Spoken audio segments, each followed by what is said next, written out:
This is Ian with Build Brothers. Going to go ahead and do a digital inspection here at 1002 Metcalf in Escondido. Going to start here at the front of the home.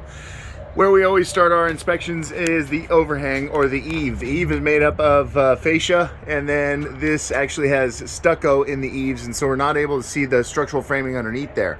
What we are going to look for is any water staining coming through the stucco that we can see underneath the overhang. We've been around the front half of the home and we don't see any water coming through or any discoloration, which makes me think that this roof is watertight. Some of this wood does look like it's had a bunch of peeling paint layers painted over in the past, and then it looks like there's been some poorly done wood fill maybe right here above the door, but looking around this home I don't see any actual termite damage, dry rot, or any kind of wood damage to mention. This is a little bit unsightly right here above the front door, but that wood does still look good. Just above the wood is what we call a drip edge, and if a roof is 25 years or old or older, it typically would not have drip edge. And so I'll go ahead and show you the condition of that roof as soon as we get up there. One thing we will note is the good intake ventilation, and those are these little screened off vents that we see underneath the eaves. The home also has a gable end vent, which allows that attic to properly ventilate. Here's a gable end vent right there. That's a good sign. Let's go ahead and jump up on the roof, take a look at what we see up there. From the edge, it appears that it is only one layer, and we'll confirm that by looking at the flashings here in a minute, but that's a good sign. There is potentially a possibility that when this roof needs to be redone, you can just add another layer to potentially save on cost. This is north-facing roof slope right here, and north-facing always has the least amount of wear and tear. On these north-facing roof planes, I see very little granule loss and almost no exposed fiberglass. And so this would be considered good condition, this roof. We go over to the south-facing roof slope, and that gets a lot more sun exposure, and so it's got worse wear and tear.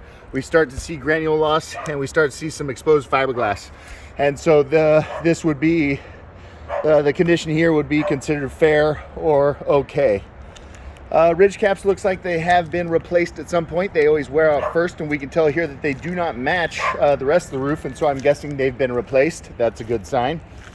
If we look at the flashings, each of them could use a little bit of sealant where the pipe meets the flashing, but that's just a simple maintenance issue, not a big deal. It is a good sign that we can actually see the flashing here.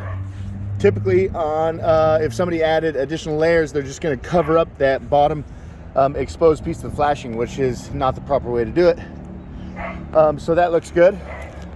West facing roof slope is about the same as the south. It gets just very similar exposure. We come over here to the chimney, and we have counter flashing, we've got SEP flashing, we've got saddle metal, and so that all looks like it's done properly.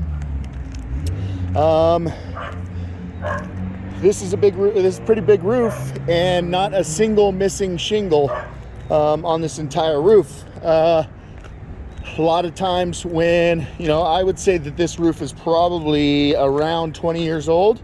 No way for me to actually know that, but I'm just guesstimating by looking at it. And these 3-tab asphalt shingle should last 25 years. So yeah, the fact that there is not a single missing shingle is a good sign. A lot of these penetrations do need to be treated with a little bit of mastic. One thing I noticed here and there on this roof is some of the shingles kind of lifting.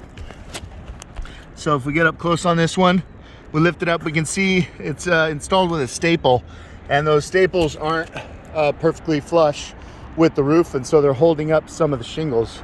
Not a big deal, but based on this, yeah, I would say you potentially have another good 5 years of life left in this roof.